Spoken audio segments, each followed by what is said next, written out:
आम्ये सदंगे नगरेतिरम्ये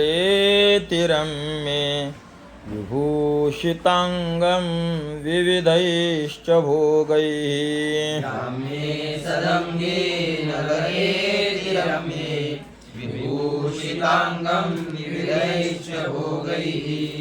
सद्भक्तिमुक्तिप्रदमीशमेकं श्रीनागनाथं शरणं प्रपद्ये।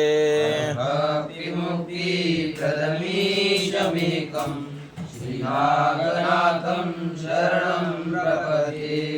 पदच्छेद याम्ये सदंगे नगरे अतिरम्ये विभूषितांगं विविधैः च भोगैः सद्भक्तिमुक्तिप्रदम् ईशम एकम श्रीनागनाथम शरणं प्रपद्ये। अन्वय असा होतो, याम्ये सदंगे नगरे किंवा याम्ये अतिरम्ये सदंगे नगरे विभूषितांगम विविधैः भोगैः विभूषितांगम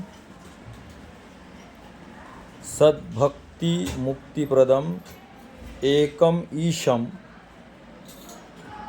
श्रीनागनाथम शरणं प्रपद्ये।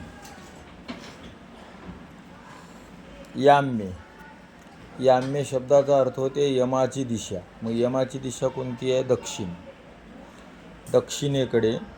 अतिरम्ये सदंगे नगरे, अत्यंत रमणीय सदंग नावाचं नगर, त्या नगरामध्ये विविध वेगवेगळ्या प्रकारचे भोग, त्या भोगांनी युक्त विभूषितांगम आणि वेगवेगळ्या अलंकारांनी विभूषित अलंकृत असणारे कोणा श्रीनागनाथांवर न्यायचं हे सगळं आपल्याला आहे ना। अजून कसे आहेत हे श्रीनागनाथ? सद्भक्ती आणि मुक्तिप्रदम, सद्भक्ती देणारे आणि मुक्ती प्रदान करणारे आहेत। एकम ईशम, हे एक स्वरूप ईश्वर असे श्रीनागनाथ, त्यांना मी शरणं प्रपद्ये, त्यांना मी शरण आहे, शरण जातो। ठीक आहे, जय श्रीराम।